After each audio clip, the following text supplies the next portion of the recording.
Private company రైతులను వేధిస్తోంది.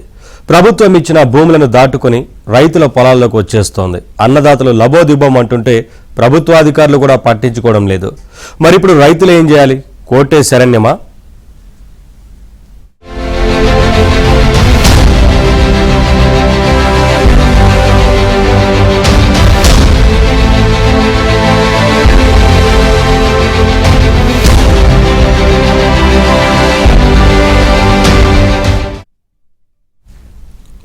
Greenko solar company Paipalem గ్రామ రైతుల పట్ల అమానవీయంగా ప్రవర్తిస్తోంది. ఎలాంటి అనుమతులు లేకుండా పట్టా భూముల్లో విద్యుత్ పోల్స్ ఎలా ఏర్పాటు చేస్తారని ప్రశ్నించిన రైతులపై రౌడీ షీట్ ఓపెన్ చేస్తోంది.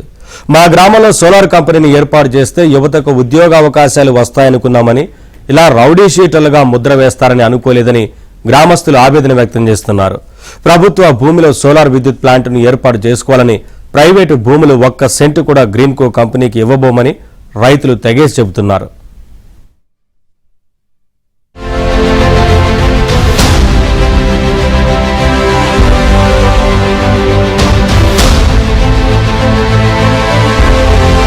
నంద్యాల జిల్లా మిట్టూరు మండలంలో నాగలూటి, పైపాలెం, మాసాపేట గ్రామాల పొలిమేరల్లో 1200 ఎకరాల్లో గ్రీన్కో సోలార్ ప్లాంట్ ఏర్పాటు చేస్తున్నారు. అందుకు సంబంధించిన పనులు శరవేగంగా జరుగుతున్నాయి. ప్రభుత్వం ఇచ్చిన భూముల్లో సోలార్ ప్యానెళ్ల ఏర్పాటు జరుగుతుండగా మరోవైపు సరిహద్దులను ఏర్పాటు చేస్తున్నారు. ఆ సరిహద్దుల్లో గ్రామస్తులకు చెందిన పట్టా భూములకు వెళ్లేందుకు రాస్తాను ఏర్పాటు చేయకుండా కంచె వేస్తున్నారు.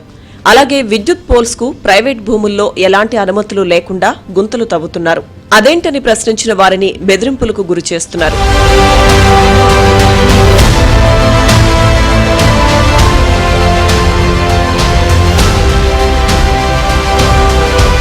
గ్రీన్కో అధికారులు రైతులను బెదిరింపులకు గురిచేస్తే చూస్తూ ఊరుకోబోమని బీజేపీ జిల్లా ఉపాధ్యక్షులు మానపాటి శ్రీనివాస్ గౌడ్ అన్నారు. సోలార్ ప్లాంట్తో యువతకు ఉద్యోగ అవకాశాలు వస్తాయని భావిస్తే గ్రామంలోని రైతులను బెదిరింపులకు గురిచేయడం సరైన పద్ధతి కాదన్నారు. ప్రశ్నించే రైతులను గ్రామం నుంచి వెళ్లగొడతాం, మీ వెనుక ఎవరున్నారు, ఇలాంటి వ్యాఖ్యలతో హెచ్చరించడం భావ్యం కాదన్నారు. గ్రామస్తులను ఒకతాటిపైకి తెచ్చి రైతులకు న్యాయం జరిగే విధంగా చూస్తామన్నారు. గ్రామ రైతులకు గ్రీన్కో కంపెనీ అధికారులు అన్యాయం చేస్తే కోర్టును ఆశ్రయించడానికి సిద్ధంగా వారున్నారు. గ్రీన్కో కంపెనీ వారి అరాచకాలు చాలా ఎక్కువగా జరుగుతూ ఉన్నాయి. రైతులు వాళ్ళ సమస్యలను అడగడానికి, అంటే మా పొలంలో మీరు ఏ విధంగా వస్తారు, మా పొలాల్లో ఏ విధంగా గుంటలు తీస్తారు, మా పట్టా పొలాలు వాళ్ళ రోడ్లలో భారీ వెహికల్స్ తో తిరుగుతూ ఉన్నారు. వీటికి సంబంధించి రైతులు గ్రీన్కో వారిని అడిగి ప్రశ్నిస్తే వాళ్ళని రౌడీ షీటర్లుగా గ్రీన్కో కంపెనీ వారు చూపిస్తున్నారు. మీరు ఇది చూడొచ్చు. ఇదిగోండి, 50 to 60% రౌడీలు అంట రైతులు. పైపాలెంలో ఉండే గ్రామాలు రౌడీ షీటర్స్ అట. మరి ఈ రకంగా ఒక ఇండస్ట్రియల్ వాళ్ళు చేయడము ఎక్కడ చూడలేదు. కొత్తగా వీళ్ళే చేస్తా ఉన్నారు. మరి ఇక్కడ ప్రజలని గ్రామంలో ఉంచాలనుకుంటున్నారా, ఎల్లగొట్టాలనుకుంటున్నారా, వారి నిర్ణయానికే వదిలేస్తున్నాను. ఇదే జరిగితే చూస్తూ ఊరుకునే ప్రసక్తి అయితే లేదు. ప్రజల తరపున ఎంతవరకైనా పోరాడడానికి సిద్ధంగా ఉన్నాము. కంపెనీ తీరుపై గ్రామస్తులకు దిక్కుతోచడం లేదు.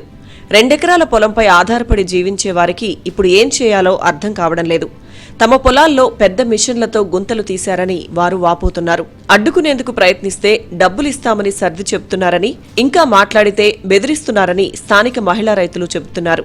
నా చేనులో వచ్చి బురదకు అంత ఆగం చేసిపోయినారు సార్. సోలార్ వచ్చి అంత గుంట తోగితే అమ్మానికి అంత పెట్టినంటే ఎట పెట్టింటే నేను చాలా ఇబ్బందిలో ఉండా సార్. ఒకదాన్ని ఉండా నేను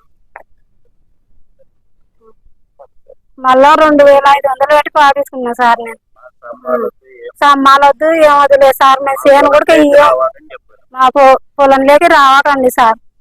గ్రీన్కో కంపెనీ ప్రతినిధుల బెదిరింపులు మామూలుగా లేవు. జనాన్ని గ్రామం నుంచి వెళ్లగొడతామని వాళ్లు హెచ్చరిస్తున్నారు. గుంతలు ఎందుకు తవ్వారని అడిగిన వారిని గ్రామ బహిష్కారం చేస్తామని బెదిరిస్తున్నారు. అన్యాయం జరిగినా కూడా మేము సహించేది లేదని చెప్పి మీ పత్రికాముఖంగా తెలియజేసుకుంటున్నాము. ఏ ఒక్క రైతుకు అన్యాయం జరిగినా కూడా ఈ రాష్ట్రంలో ఏ ఒక్క రైతుకు అన్యాయం జరిగినా కూడా మేము ముందుండి ఆ రైతుల కోసం పోరాటం చేస్తాము. ఇదే విధంగా చూసుకున్నట్లయితే ఈ పక్కన ఉన్నటువంటి కుంటల్ని, చెరువుల్ని వాళ్ళు గ్రావెల్తో బూడి చేస్తున్నారు. దాని యొక్క పరంగా ఇక్కడ జీవాలకి తాగడానికి నీళ్లు కానీ మేత కానీ లేకుండా అయిపోతుంది. ఆ కుంటల్ని పూడ్చడం వల్ల బోర్లల్లో నీటి మట్టం కూడా తగ్గిపోతా ఉంది. నిజానికి గ్రీన్కో కంపెనీ ప్రతినిధులు దొంగ నాటకం ఆడారు. తొలుత ప్రభుత్వం తమకిచ్చిన ప్రదేశంలో ప్యానెల్ ఏర్పాటు చేసుకుంటామన్నారు. తర్వాత రైతులు ఎన్నో ఏళ్లుగా సాగు చేసుకుంటున్న పొలాల్లో కంచె వేస్తున్నారు. అదేమని ప్రశ్నించిన 50 మందిపై రౌడీ షీట్ వేశారు. పట్టా పొలాల్లో గ్రీన్కో అధికారులు ఇష్టానుసారం వ్యవహరిస్తున్నారని రైతులు గగ్గోలు పెడుతున్నారు. నాకు ఆడ ఉండేది 3 ఎకరాలు ఉంది సార్. 3 ఎకరాల్లో 12 పోలు పడుతున్నాయి. 12 పోలు పడితే మేము ఎటకెళ్ళి చర్యలు చేసుకున్నాలా, ఎటకెళ్ళి పంట పండిస్తున్నాలా? వాళ్ళు అడగకుండానే వచ్చి దుర్మార్గంగా చేస్తున్నారు. గుంతలు కొట్టడానికి వస్తే ఆ రోజు ఆపినా కానీ మళ్ళీ నిన్న గుర్తులు వచ్చి పెట్టినారు. వాళ్ళకి ఎన్నిసార్లు చెప్పినా ఇదే సార్. నాకు దాదాపుగా 300 జీవాలు ఉన్నాయి. ఈ ఊరు బతికేదే పాడి పరిశ్రమ బతుకుతుంది. అటువంటిది ఈ ఊర్లో మేత లేకుండా సోలార్ వాళ్ళు అక్రమంగా దీన్ని ఒక 5 ఏళ్ల కిందట మేము కొన్నాము అది ఇది అని చెప్పి దౌర్జన్యంగా వాళ్ళ ఇష్టానుసారంగా రేట్లు వేస్తున్నారు. అదే గొర్రెల వాళ్ళు పోయి మేపుకుంటాడు దౌర్జన్యంగా మాట్లాడుతున్నారు. మేము అడిగితే ఎంఆర్ఓని వీళ్ళంపండి వీళ్ళంపండి అడుగుతున్నారు. కాకపోతే ఎంఆర్ఓ మాకు సహకరించలేదు. ఎంఆర్ఓ వచ్చినా కానీ ఎస్ఐ వచ్చినా కానీ ఎవరు వచ్చినా కానీ వాళ్ళకే సపోర్ట్గా మాట్లాడుతున్నా కానీ ఊర్లో గ్రామ ప్రజలకు సపోర్ట్గా మాట్లాడడమే లేదు. రైతులు సాగు చేసుకుంటున్న భూములను వారికే వదిలేయాలని స్థానిక నేతలు డిమాండ్ చేస్తున్నారు. ఆ పైన 10 మీటర్ల రాస్తాను ఏర్పాటు చేయాలన్నారు. ప్రైవేటు భూముల్లో పోల్స్ వేయాలంటే రైతులతో చర్చించి నష్టపరిహారం చెల్లించాలన్న డిమాండ్లు వినిపిస్తున్నాయి. విద్యుత్ పోల్స్ ఏర్పాటు చేయడం వల్ల భవిష్యత్తులో ఎలాంటి ప్రమాదాలు జరగకుండా చర్యలు తీసుకోవాలని కోరుతున్నారు. లేదంటే ప్రైవేట్ భూముల్లో పోల్స్ ఏర్పాటు చేసేందుకు ఒప్పుకోబోమని జనం తెగేసి చెబుతున్నారు.